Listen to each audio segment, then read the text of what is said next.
All right, so hi everyone. Thank you for joining us tonight. We are doing Transition to College 101. I'm Lily and I'm an education and career counselor, and I have my colleague Karen Collins on the call. And we have some great panelists, but I'll let them introduce themselves in our next couple slides. So who we are a free resource for all students in the state. This is our team here, so you might have seen some of us at your high school this spring, and we will definitely be back at your high school in the fall. We help all students of any age, background, and interest and pathway kind of get you to where you need to be. Again, we are 100% free resource for all New Hampshire residents. Sorry, I couldn't get myself off mute there. Story of my life. Hi, everyone. I'm Karen. I am also an education and career counselor with Granite Advance. And just to let you know kind of what we're going to cover in our presentation today, we're going to be talking about the admission and financial aid pieces that you as an incoming college freshman might need to be taken care of so that you're ready for move-in come August at your campuses. We're going to talk about some of the offices and programs and organizations and people on the campus that you can connect with as you move through your first year and really all 4 of your years, or 2 or 4 years on your college campuses, who can help you through whatever you may be facing. And then we're going to talk about the student services that are available on campus.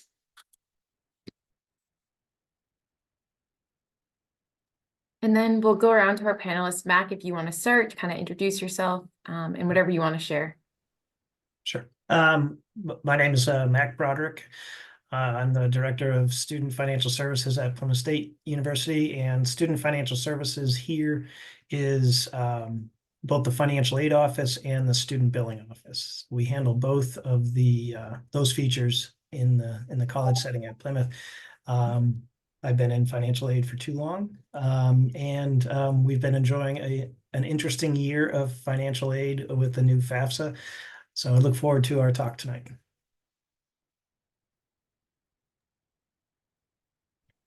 And my name is Brittany Flannery. I'm the Director of First Year Admissions here at Southern New Hampshire University.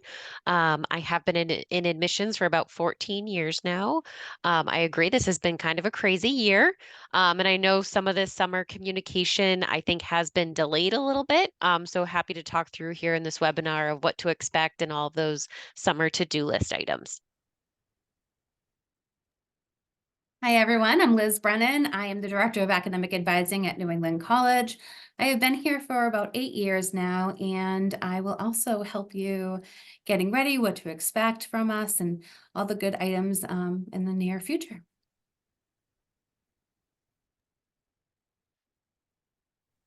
Thank you all for joining. All right, so we'll get right into it. Brittany, so they paid their deposit. What should kind of be what they're working on over the summer? I know we always tell them email is the most important thing they need to always be checking, but what else can they be doing or working on during this time? So I'm even just to start, I'm going to elaborate on the email part because you have maybe your personal email account and Gmail and maybe even a high school account. I would even connect with the college if it is a high school account and have that flipped over to an actual personal account, because most of the time after you've graduated, those email accounts do go away and you don't want to miss any information. I tell all of our students to actually be checking both their personal and their now SNHU email because some offices will communicate with both, but some are strictly now only SNHU emails. So definitely be checking for the institution, all of your email accounts to make sure you're not missing anything. But the big steps coming up, housing information. I know we have kind of 2 different paperworks that need to happen with signing housing agreements and doing their profiles. So make sure that you are on top of that piece. Health forms, wellness forms. So getting in all of your physicals, making that appointment with the doctor, and just getting all of your information in is pretty important. And the quicker you do that, the quicker then that's one less thing that you have to complete and they won't call you about it. Course selection and kind of connecting with your advisor, that is a massive part kind of over the summertime. And I know that also like you connecting with your advisor will then kind of trigger some course schedule making. And I know Liz, I'm sure we'll talk about the advising piece. But for us, that is also huge. Sending in AP scores, dual enrollments, all of that. I want to make sure you've completed the class. So if you don't complete that until a next couple of weeks, feel free to also just send that towards the end of June, beginning of July. That is okay. I just want to make sure you are officially complete with all those courses and we don't have to keep getting multiple transcripts if you do have any dual enrollment courses at another institution. And then finally, your official high school transcript, same thing. Once you have officially graduated and there's a graduation date on that transcript, we will need to add that to your file to prove that you have graduated and completed that so you can officially enroll with us. So those are kind of the main things that you do want to be on the lookout for. And then again, billing is a piece of that, but I'm sure we'll go into that in a different slide. And I know with the final high school transcript, there's tends to be a lot of panic that happens with getting that sent over. That can only be sent by their guidance counselor or school counselor, right? Yes, only by their school counselor. And I definitely just recommend connecting with them and letting them know where you are attending. And that way it's on their radar of where to send it.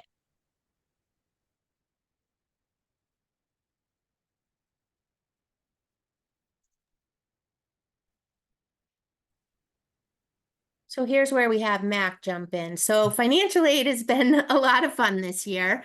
And for some of our students, we know that they're really still in the process. Some of the, FAFSA glitches are still happening for some families. They're still finalizing those forms where some families have received their offers of aid and some are still waiting. Where are students right now? What should they be doing in the event of some of this stuff going on? And then going forward, what are they going to be up to, Mac? Sure.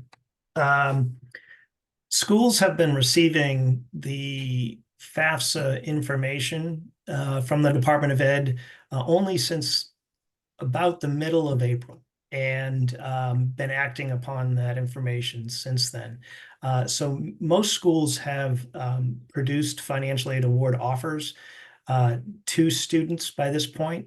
If you haven't received a financial aid offer from your school or the schools that you applied to, you should check in with the schools to find out what the status is. There could be some missing information. They could be looking for additional documents.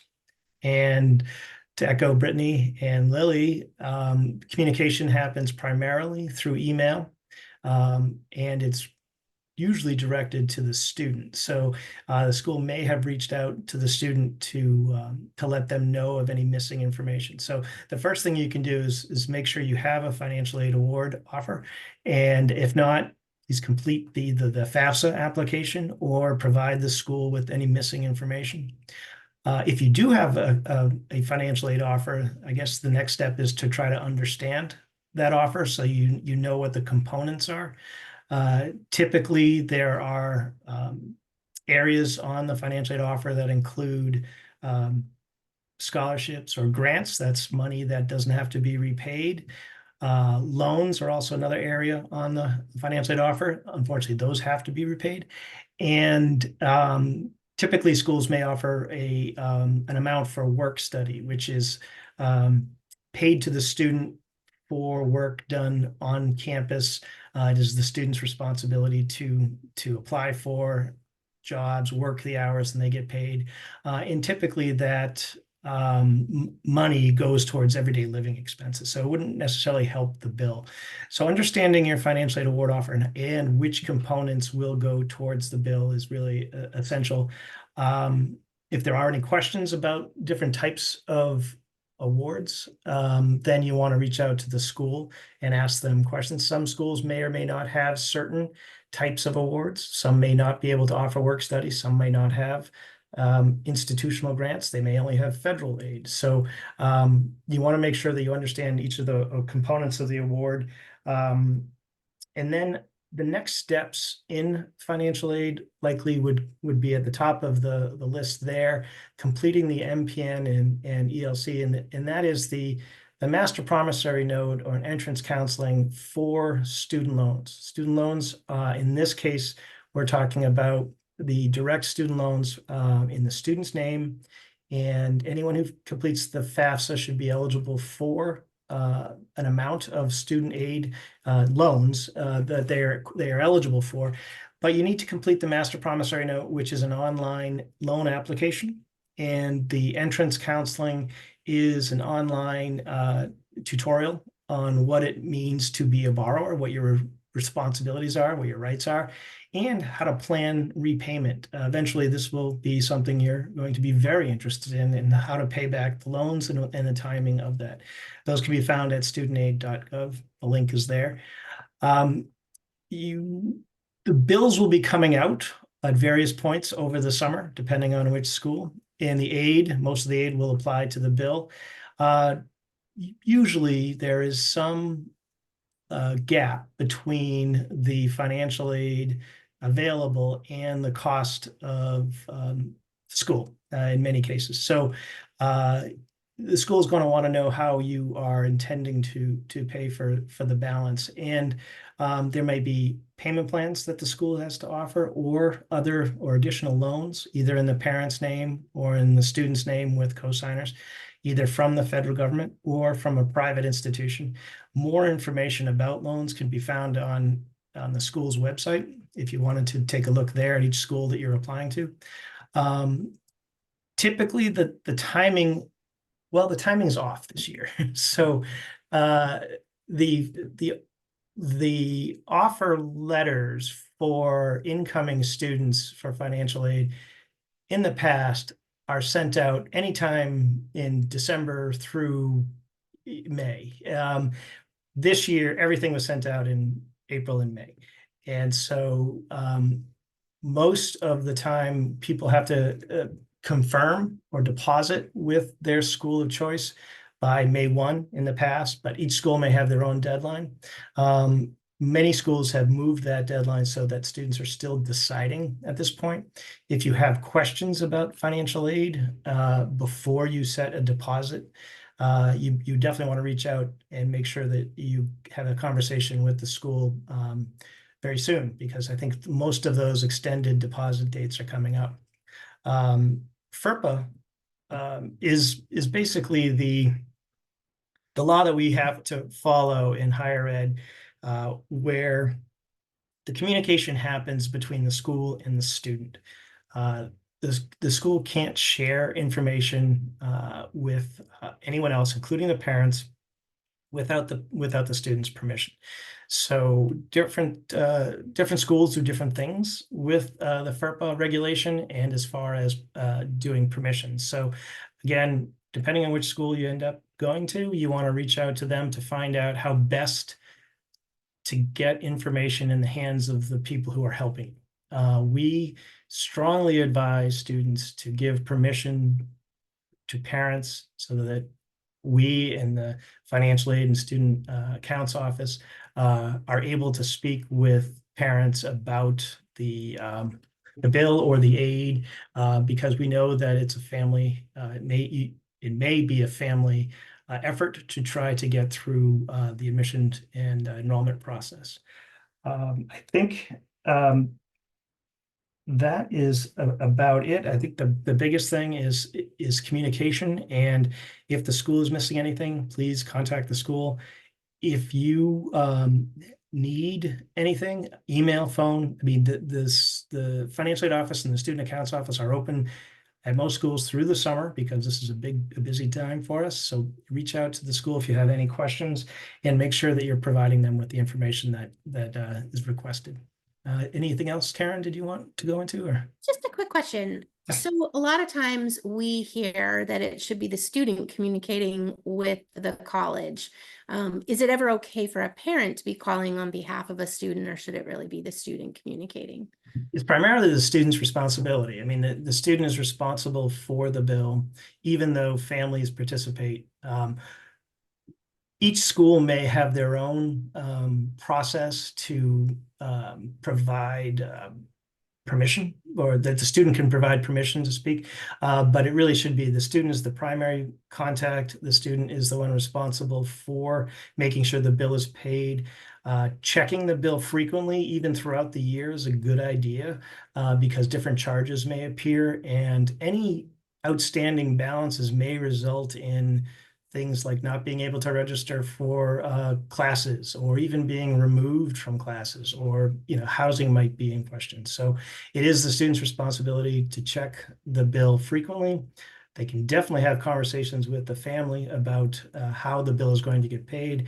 And if the student gives permission for certain people to call and act on their behalf, each school will do something different. In fact, some schools won't even take payments from anyone unless they've been designated as an authorized payer on the account. So we don't want any barriers to the student's ability to enroll we want the bill to be paid. And that's why working with families is always a good idea, but we need the permission of the student.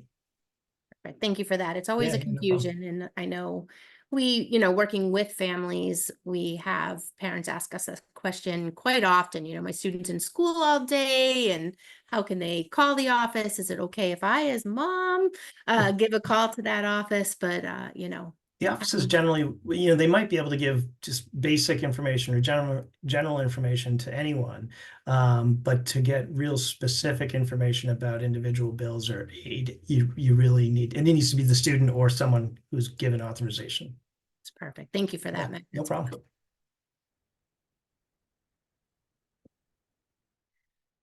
So health and wellness, this is something also that is very important. And it's something that I don't know that, we're thinking about necessarily when we're visiting college campuses and getting all the things in order for, for our students to head off to campus. But hopefully when you all were visiting schools and when you were making your final decision, this was something that, you kind of thought about a little bit. Is there a health center on campus where if my student is sick, they can go? Are there mental health resources if a student is, currently seeing a therapist? Is there therapy available on campus?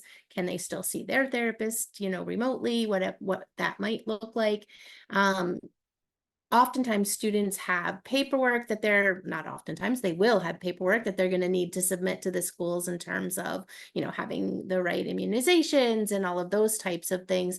Liz or Brittany, is there, what else maybe should students and parents be thinking about? Maybe one of the things is the health insurance waivers, those types of things. What can families be expecting over the next, month or so as they're getting all of these things in order?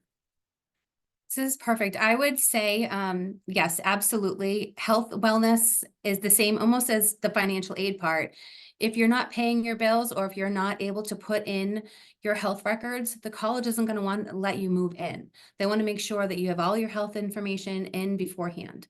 You might also, the biggest thing is also if you're doing a sport, you might have a portal for your sport, all your medical information there, and it might also have a separate school one. It's great if they have them all together, but you might want to look for both to make sure you've checked all of those off. I know it seems like it's the last thing to do, but there's so many things that you have to put in for your immunizations, your physical, everything like that. So you want to make sure that you do get that done over the summer, earlier than later. You don't want to wait in the last minute and bring in a crumpled paper of your physical with all your immunizations on there, because they're not going to be able to load that the first day when everyone's moving in. It's going to be crazy. So you want to get that done ahead of time. I'm sure Brittany probably has some more information to help too. No, you hit on all the points that I was going to, is definitely just submitting the paperwork on time. And as Mac mentioned, like there will be holds put on your account if you are behind. So I would just do it sooner than later. And again, the transition of paperwork, I think we are going to talk about like the campus accessibility offices and stuff moving forward. But that's the biggest thing, is the transition of paperwork. So just trying to get all of your ducks in a row this summer is number one. And as I mentioned too, just having had an older child already go through the process, and now my youngest is going in as a college freshman. For those students who are covered by their parents' health insurance, This is something to check with your campus about, because there probably will be a line item on your bill that says health insurance. And for students who aren't covered by their parents' health insurance, they are able to get coverage through their campus, which is amazing. But if you already are covered, and that covers your student in whichever state and whichever location they happen to be, you may be able to waive that health insurance fee that is on that bill. So check for that. Look online, because usually, again, that's probably going to be in the student's portal. There's a place where it usually explains that information, and there are forms that you need to complete. You need to, show that you do have that health insurance coverage, and usually there's like a waiver process, and sometimes it's not directly on the campus. It's something that that's controlled by an outside entity, but you go in and you put in all the information, and they notify the college that you are covered, so that comes off the bill. But do be aware of that. So for those families, whose students are on their family health insurance, check for that information. If you're not finding it, definitely reach out to the school and ask where that might be. But I will say that, I most often, working with students, have been able to help them find that in their student portal. And for clubs and organizations, you might already start to know, oh, I like this club in high school. I'm going to look for a similar club on a college campus.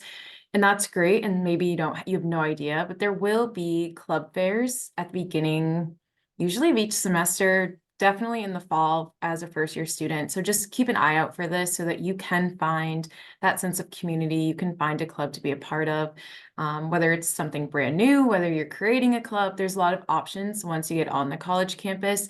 So just keep your eye on your email and look at the posters that you'll see in your residential halls and things like that, because there will be fairs that you can go to, typically in like the quad, definitely during that first couple weeks of move-in. And then Liz, so getting into the academics, who is there to help you on campus? I know a lot of students have this fear that they're alone on a college campus, but there's a lot of support. So can you kind of go into kind of finding a routine, who's there to support you, and kind of understanding the academics? Absolutely. Sure. I was like, sure. And I was on mute. Sorry. So as part of the academic advising staff, we want to make sure that you have your course requirements needed for graduation. I know that seems really far off, but we want to assist you as much as possible with your registration process. You want to reach out to us. We are emailing you, I promise, to your personal email, your school email. We will call you on your phone numbers that you've provided when you first applied here. We're trying to get in touch with you to let you know that we want to help you. So lean on us, lean on that support. The sooner the better. We're ready, we're registering students now. If you have our NEC email, a lot of the students at all the colleges, advising staff is reaching out to say, hey, we're ready to register you for your classes. So we want to make sure that you get in the classes that you want to take. We also are very familiar with the faculty. So there might be a faculty member that might fit your best style, whether it's learning or sports. If you're like, oh, I want somebody that knows this or has done hockey before or this, and you can connect with those people. There might be those little parts that we might be able to connect you with that you might feel more comfortable coming onto campus. You wouldn't be feeling alone, that you might know somebody or connect with someone that you'll be here with that will be teaching your class for you. So that's very important. We want to make sure that you're also know that we're here for you. We're tracking your progress. We're going over academic policies with you.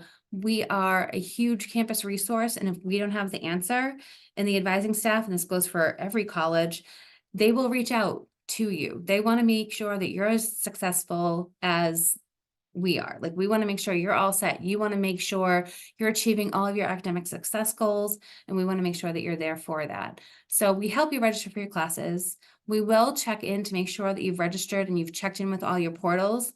The portals are going to be a little bit different, possibly, than your registration pieces. So logging into your portals and being like, where do I register? What do I do? It's confusing. There's a lot going on. So you have your portal, you might have your regular software to register for classes, and you might also have just the regular website and be lost. Reach out to academic advising. They can help you at any time during that. You can be also registering, reaching out to us, your freshman, sophomore, junior, senior, and so on, grad classes and so on. So it's often, we do have grad students that will walk in and say, hey, can you still register me for that class? Absolutely. Having you do it on your own, yes, that's great. You can do that too. I'm very impressed when people can do that. You want to make sure that you're registering for the right classes. So make sure that you do talk to someone before you go ahead and send it.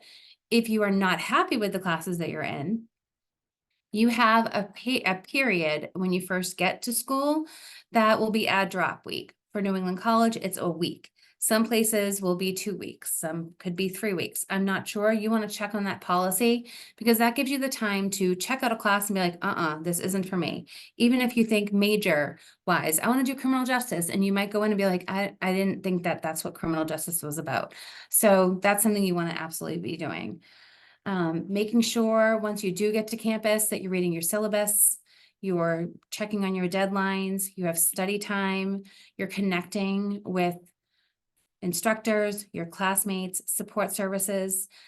The support services, academic advising, they're all working together. Everyone, when you look at a college, everyone's a team that's working together. So they want to make sure that you're doing your best as well. So you can reach out to one person and be like, hey, I was sick today from classes, and that instructor might be telling another instructor or not. It is ultimately your responsibility to let everyone know. So connect as much as possible while you're here on campus. It's really important. You will have coaches and mentors also that are reaching over and like making sure you're all set. Of course, they want you to succeed in your sport. They want to make sure you're doing great. However, because you're student first, of course, but you want to make sure you have a nice balance. In the first semester, it's going to be a little scary in the beginning. Don't just stop going to classes. Don't think that that's a good idea. Come and ask for help. It's okay. It's not embarrassing. It's something that you're new, you're young, you have no idea this is new, and it's expected. So come in and ask for help for sure. If you're undecided entering college, that's awesome. You have plenty of time. You at NEC, there's 120 credits. I know at like St. Anselm's, it's 128. So you want to look at how many credits to graduate.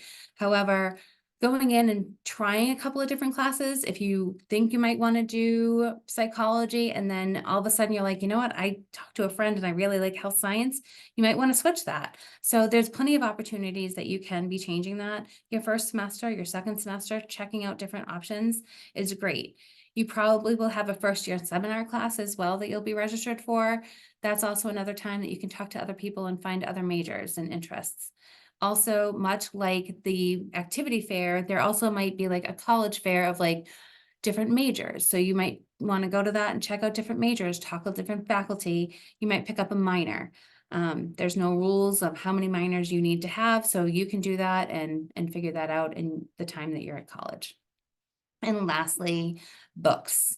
Renting or buying, it's up to you. If some students, like my kids, one graduated already from college, she needed the books in her hands. My son, he downloads everything. He doesn't want any books, doesn't want to hold anything, doesn't want to worry about anything. So we get everything from Amazon and Chegg at this point. It's just nice because if he forgets about something, Amazon's great. It comes the next day. So that's hard. Chegg, I will say you want to check on the delivery dates because sometimes students will get that. And same thing with your college. If you're ordering directly from your college, check with them, make sure the due dates are coming in. It's okay not to buy the books like right before school starts. You might find a book you might not need. Your instructors will tell you that. I do love getting the books ahead of time.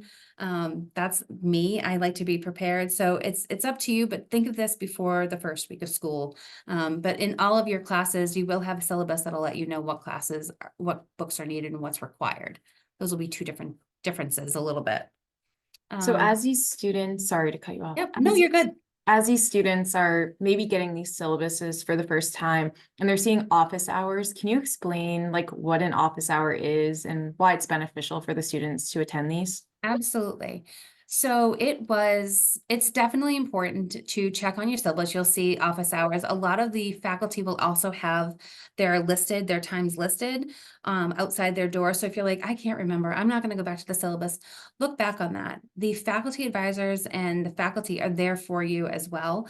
They want to be able to help you answer a question if you're too embarrassed in class time, or if you don't understand, like you're writing a paper and even where AI is so big right now, you might be like, hey, I used AI. Do I need to do a reference? Yes, you need to reference everything. Even when you're writing a paper that you might have thought to write for another class, you still have to reference that. So there's a lot of little tidbits that you want to be connecting with your faculty as much as possible. You'll also find a lot of them are really deeply interested in making sure like you're learning all 4 years. So they probably are also having office hours, tea time. They might have like random things that like pizza events or pop-in advising, things like that, that they're going to have throughout the semester that they want to engage you in their class and in their major. They're super excited and super geeked out about their majors. So meeting them as much as possible will be in your best interest. Perfect. I think one of the things with that too is for students to understand that it's a little bit different feel in college than it might have been in high school. In high school, they feel like they're asking for extra help. Maybe they're not that smart, or they're not understanding what's going on, or there's some kind of stigma that is involved. In college, I think most students go to see their professors at one point or another, and the very best of students are going to ask questions and get to know their professors and involve themselves further. It's very wise to utilize those office hours in any way possible. It can, yeah, and it can be scary going there in the beginning. It will be, and it's okay. Everyone's doing it. They were a student at once too. So it is something. Don't ignore them. They're reaching out to you. The worst thing you can do is not go to class. You should be going to classes, making sure you're all set, but you want to make sure that you are touching base with them. Getting back on the FERPA, I didn't jump in earlier. The FERPA that you might sign with Student Financial Services might be different and for a different office on campus as well. So if your parents are calling up and saying, hey, I have Life 360 or 365, I'm not even sure which one it is, but I saw my son wasn't in class today. Can you tell me where he was? I'm not able to answer that for you if you haven't filled out the FERPA form for your parents. You can fill it out, and then a week later you can be like, you know what, I decided, I changed my mind, I want to take that away. That's up to you once you turn 18. That's all on you if you want me to have a conversation with your parents. I'm still probably not going to know where you were at that time of what you weren't doing in class, but that's not exactly what advising's for. You do have to remember, yes, you're on your own. It might be scary, but you're in charge. This is completely something that you're responsible for. So you can step out of bounds, and you can go to your classes, and you can talk to your professors, and you can call your parents and let them know how well you did at any time. Having them reach out to us, yes, we know that they pay the bill, but yes, you have a FERPA form that also supports whether you sign it or not for us. That's it. So there are a lot of resources on a college campus, and I think, again, this is very different than what students are used to in high school. There are many places that the students may or may not utilize as they go through. I think, maybe all three of you can probably jump in a little bit on some of these resources that are available on campus. We've touched on some of these. I know we've mentioned maybe tutoring or the writing center, but maybe just giving students an idea of all of these different resources that are available to them and that they should be utilizing. It's part of their tuition. It's part of the college experience. And, where can we go for some of these things? I'll jump in kind of. So for us, honestly, a lot of these are kind of in the same area at SNHU. But for our learning center, it is in the library. So the library has its own staff, and obviously they will assist you with any kind of like research projects, finding a book you need, or anything like that. But the learning center for us, it does encompass, the peer tutors, the professional tutors, and that can also be an on-campus job if you're actually, excelling within a certain subject area. That could be a work study job for you on campus. So they offer all these supports. They also normally have like walk-in tutoring as well. So don't, be alarmed if you didn't schedule an appointment. Normally you can walk in and someone will be able to assist you.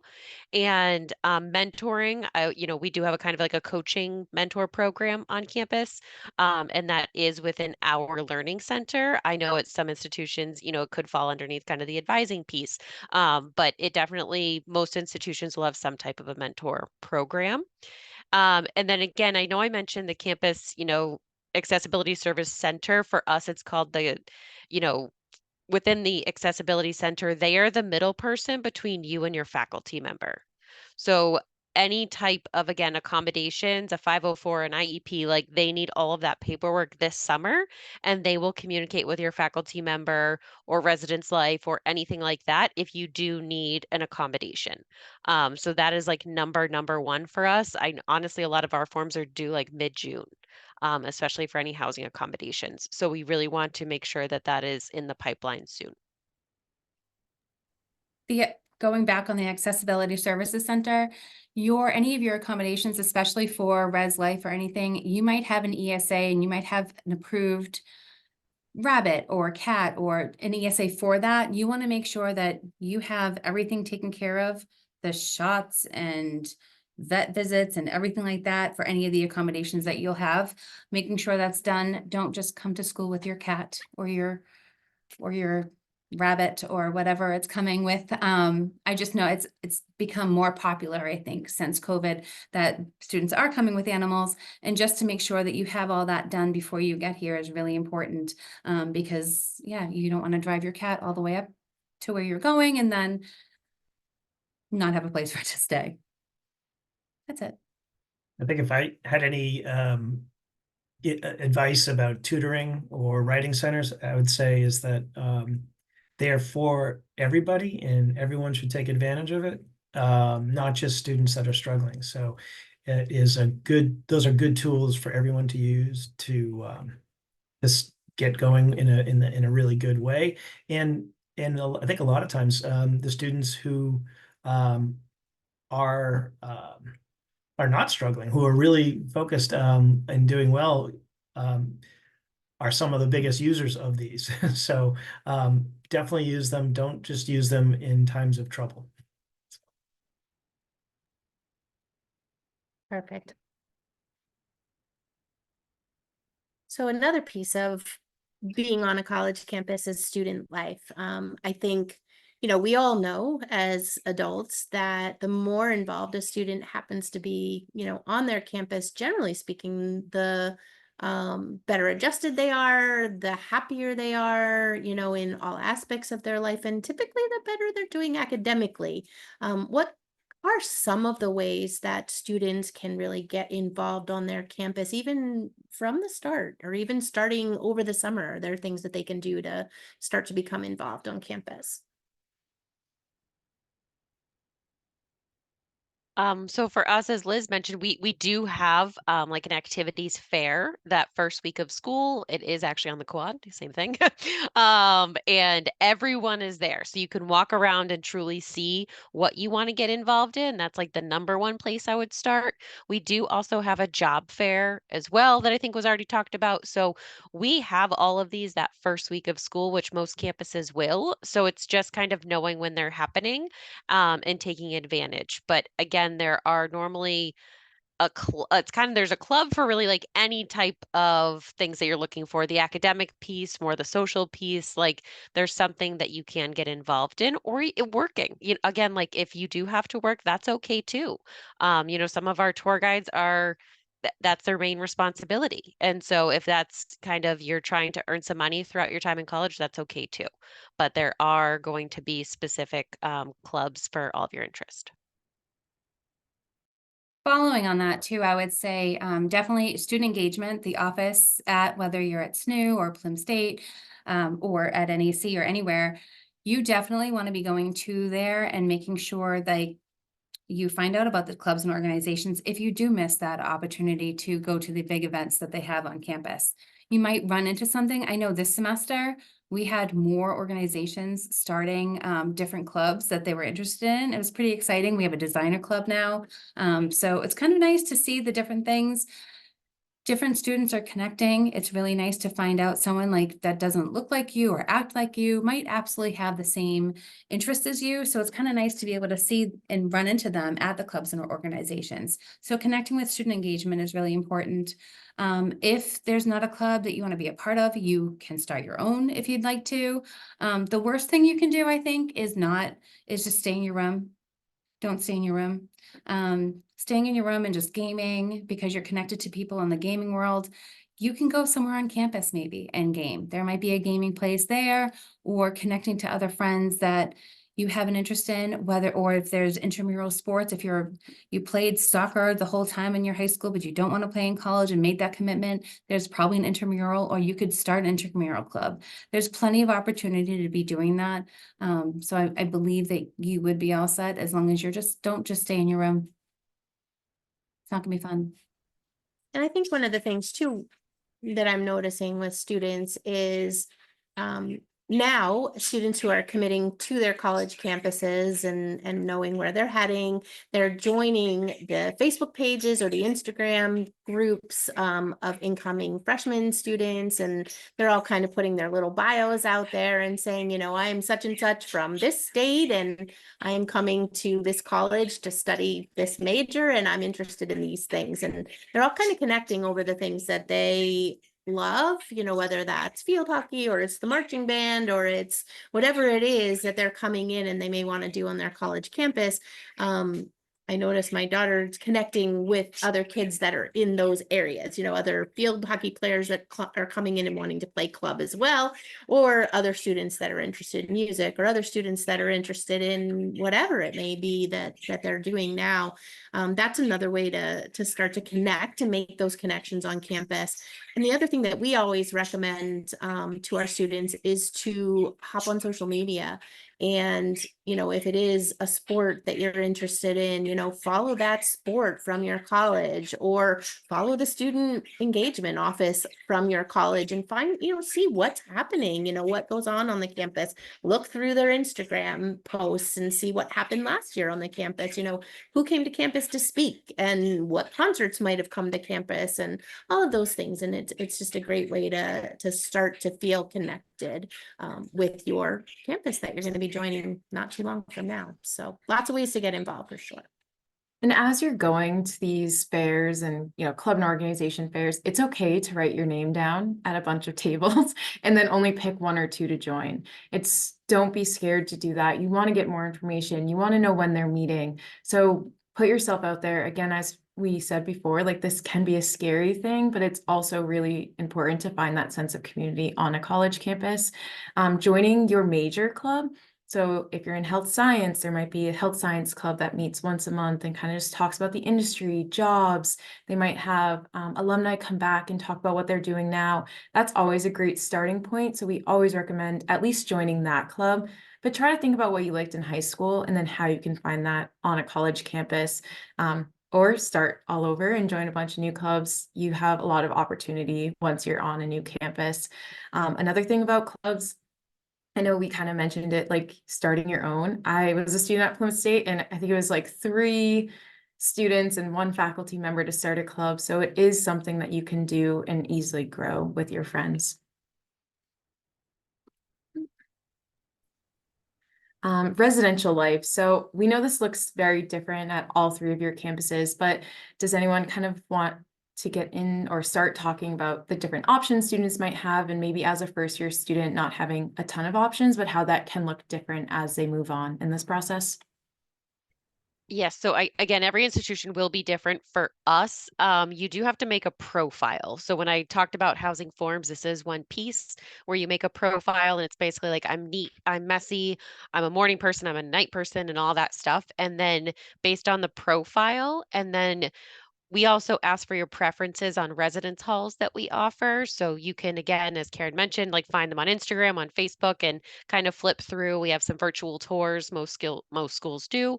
You list your preferences in housing options, and then based on your profile you made and your preferences, that's how our residence life office makes your housing assignment.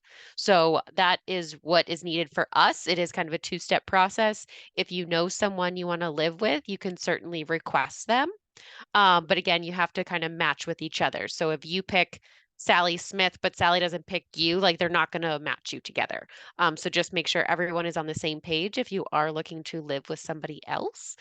For us, a lot of the housing styles is a traditional double for a first-year student, a long hallway with common bathrooms, within the residence hall. And then for us, there's 2 RAs per floor and a resident director who lives in the building as well. And they are basically, the resident director is someone who's a professional staff member. The RAs, the resident assistants, are normally an upperclassman, and they are kind of your resource within your residence hall. So if you do have any roommate issues or anything like that, you will go to them, and then they're able to kind of help with any conflict. And we do try to get students to talk to each other, because that's normally number one of why there is a conflict. And we give them honestly like 2 weeks. We really want you to work this out. And if not, yes, we will eventually move you, but we do want you to use your communication skills and actually have those harder conversations, to make sure that, seeing if we can end up living together and come to compromises. I would say at New England College, it's a lot of the same, but there's different meal plans. I think as a freshman, as a first year, they're going to recommend doing the biggest meal plan because you're not sure what you're going to be having. I know you can change it your second semester, but the first semester, you're kind of stuck with what you're doing.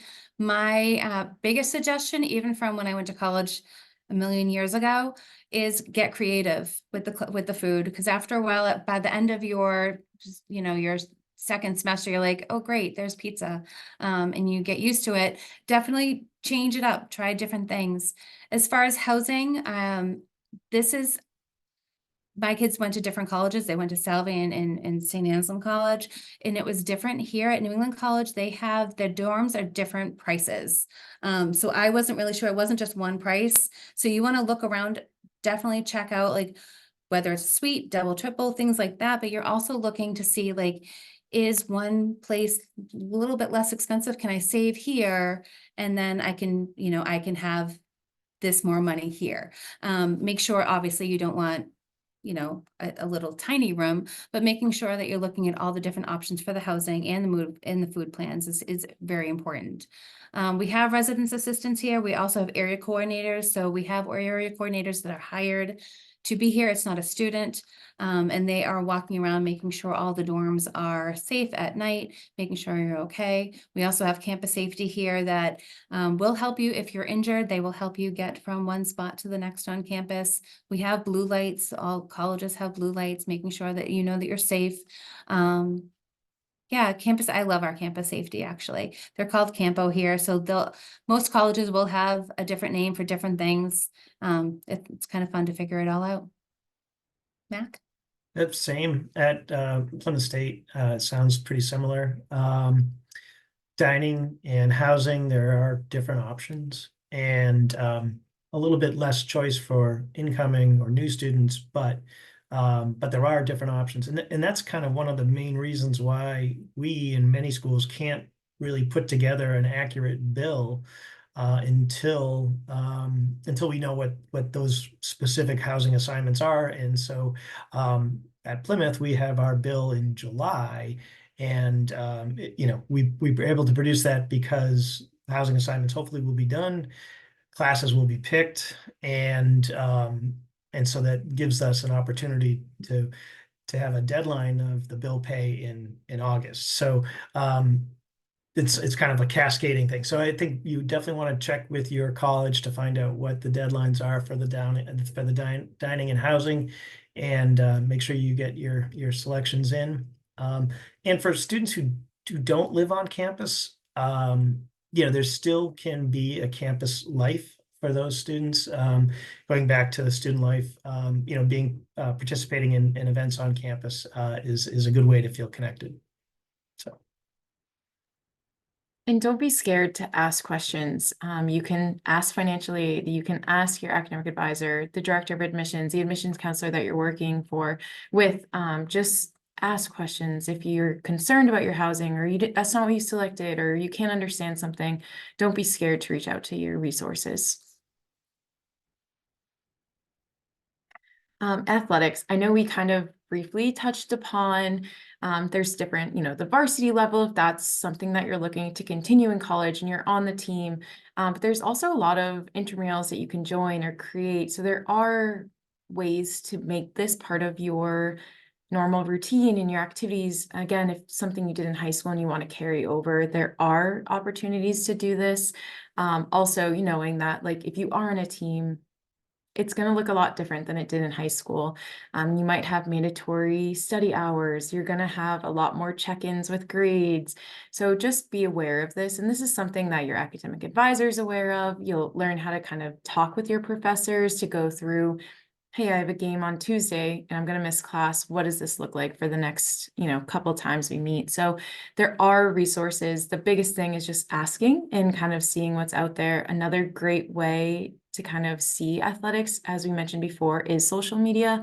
A lot of the times, if there's an intramural page, you can see all the intramurals that are offered or when they practice, or if there's an open gym that you want to go to or workout classes, they have those on your community, on your campus. So definitely be on the lookout for those. And again, not something you need to know right this second, but maybe you'll start going to the gym, you'll see a flyer, or in your residential hall, there's usually like a community board listed somewhere where everything will be, what's offered that week or something. So just keep your eye out and definitely keep an open mind and try new things. Does anyone have anything to add about athletics, clubs, anything like that? I will. So, sorry, I keep talking. Regarding athletics, the biggest part is letting your academic advisor know before you register for classes. We have some specific times, like football is new at our college. So they are practicing at a god early morning. I always ask students, are you a morning person? Because I don't want to put you in an 8 o'clock. However, football will be practicing before 8 o'clock. So you will be a morning person. So checking in on that, making sure you're not in classes when you're supposed to be in practice, because you can't miss practice. You can't miss class for practice. You can miss it for a game. There's certain guidelines that each college has, but you need to go to your class. You can't be like, oh, I'm going to miss ceramics today because I have practice. No, you're a student first, so make sure you're doing that. And that's the most important part, especially moving forward. If you're thinking, I have a sport this semester, maybe 14 credits this semester or 15 credits, and then make sure you add on more credits the next semester when your sport isn't running. You want to have an even keel, but again, that's where your faculty or your staff academic advisor can help you.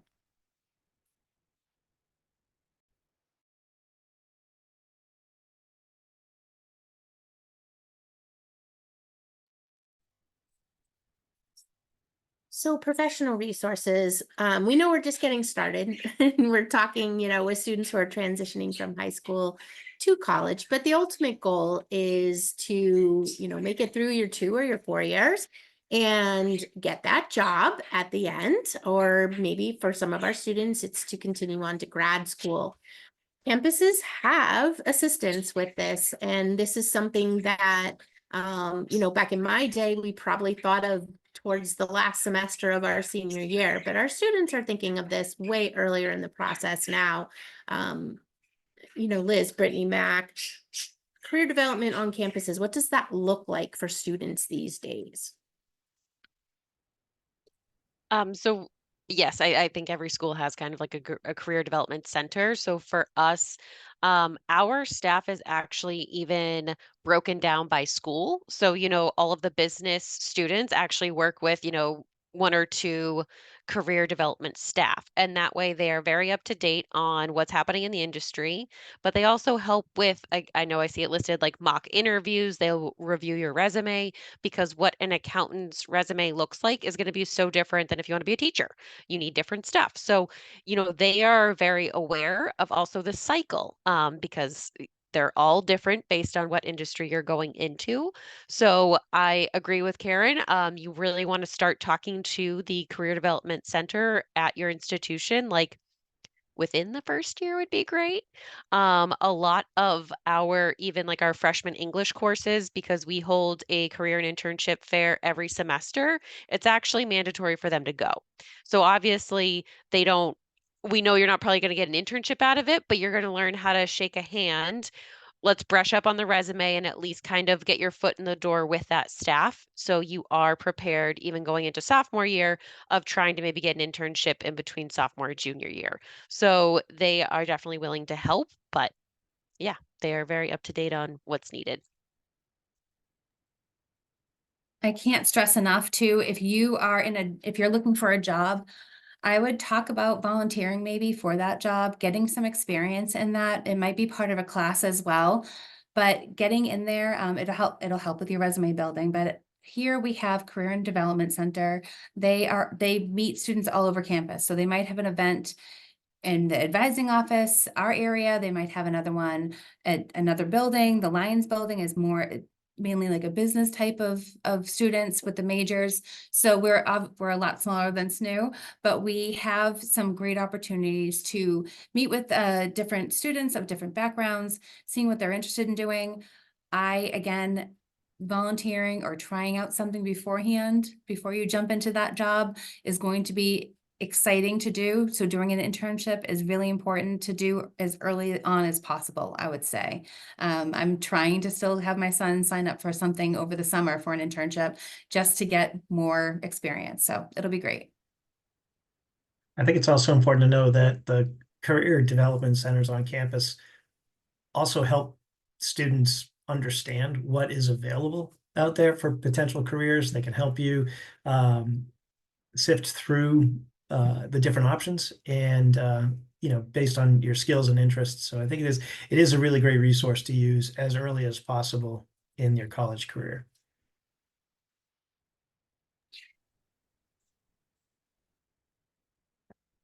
I will say, as a parent, having a student going ahead, I'm listening very carefully. This is all great advice. Thank you. So I think one of the last things that we want to make sure students understand is it can be intimidating. It can be something that can be difficult on a college campus to really find that right resource for the thing that they're looking for at the time. I think sometimes students, initially connect with that academic advisor. So sometimes they'll come to that person and say, where do I go for this? Or maybe they've met Mac in the financial aid process and they say, he was so nice, I'm going to come to you and I'm going to, ask you where I go for this thing. And Brittany, certainly your crew in the admissions office, are meeting with the students heavily as they get through this, this introductory process, so they become a big resource, I'm sure, for students as well. How do students know where to go for things? How do they navigate on the college campus? What's the best, advice for them as they listen into this webinar? I mean, the cycle is kind of, like you're starting with your admission counselor, you've kind of picked that institution. And then over the summer, we do that handoff with advising. We work very, very closely with our advising team. And they're kind of then going to be your resource after we kind of bring you to that starting line of starting your courses. But I do want to mention orientation on this list. Heavy pull for that. We get a lot done at orientation over the summertime. So you are meeting your advisor, you are getting your ID photo, you are figuring out what the policies are on campus and move-in day. And that is just such a huge event. Even if you've attended the school's accepted student days and you're like, no, I've been there a million times. Orientation is so different. So definitely putting a plug in to attend your school's orientation just so you actually are on track with getting everything done and knowing about what's happening on campus. I completely agree. Orientation is humongous. It's the most important part.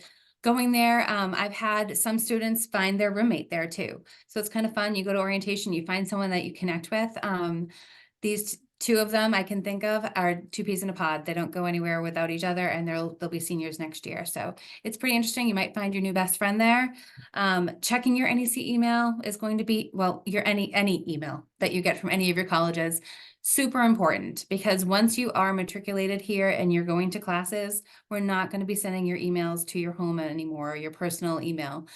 So having maybe Microsoft Outlook on your phone and it's dinging, letting you know when you have emails from your buddies and what's going on TikTok is really cool. But making sure you have your school email up there, making sure that that's all set is going to be really important too, because the resources are going to be right there at your fingertips. There also might be a portal. We have a Navigate system that you can sign into, and you can schedule a meeting with your advisor or your tutor. It also tells you all the activities that are running on every day. We have emails about teams and sports, things that are happening. So you might get a lot of email, you might be completely annoyed with some of it, but you can also create folders. You guys are all creative. I'm sure you know what you're doing at this point with your emails, but get creative with them. And, all school functions go here and things go here and emails from professors. Advising and professors are the most important part right now after you start school, after you make it through Mac first. Yeah, we're tough. I agree with everything you said. And I think that email is crucial. And the communication from the school is going to be primarily done through email to the student. Please share that email with parents. We're not going to be sending them special emails to remind them of things. I think that, Liz, you said it earlier, that everyone that works on campus is part of a larger team.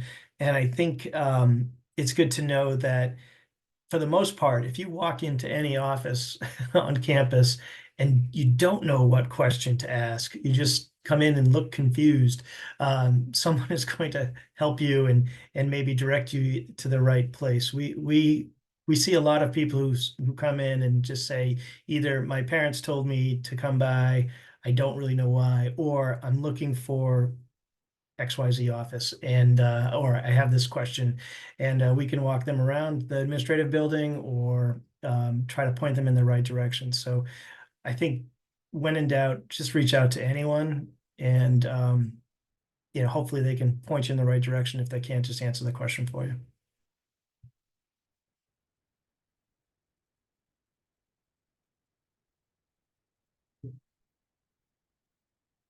So finally, first of all, we want to thank our panelists for being with us and taking some time out of your busy day. We know that right now is crazy time for all of you, but we know that the information that you've shared is really going to help our students who are transitioning into their freshman year of college from their senior year of high school. This information is invaluable. We have recorded this webinar and we will be getting this link up on our website for, so if you're listening in and your friend missed it, let them know. We'll be getting that link up there as soon as possible. We also are working over the summer here at Granite Advance. We have counselors who work with students really through this whole entire process. So if you have questions, interpreting your financial aid offer, or if you need to take a loan and you're not sure where to turn, or your parents are unsure about how they want to help finance your education, whatever that may be, we're here over the summer, and you can send us an email, you can give us a phone call, or you can book an appointment with one of our counselors online. It's a very easy system. It's a little app that you go in and you'll actually see a calendar, you'll select your date and your time, and you'll be scheduled with one of our counselors. But utilize the resources that you have. I think it's really important to understand that this is a really exciting time, and you've been admitted to the college, and you've made, hopefully made your choice at this point in time, and it's time to get excited, but use your resources that you have. There are so many people here that are willing to help you, whether it's on your college campus or us here at Granite Advance or your school counselor, to reach out to those folks who are here to really make this process easier for you. I will tell you that there is no dumb question in this process. We get that phone call all the time, and I'm sure Brittany, Liz, and Mac get this phone call all the time. Hi, I just have this really dumb question. They're not dumb. They're good questions. If you have a question, they're all good questions, and make that call and reach out or send an email, whatever works best for you. But again, we thank you for taking a little bit time out and visiting with us, and for our 3 awesome panelists. We always love to see you guys. Thank you so much. Thanks.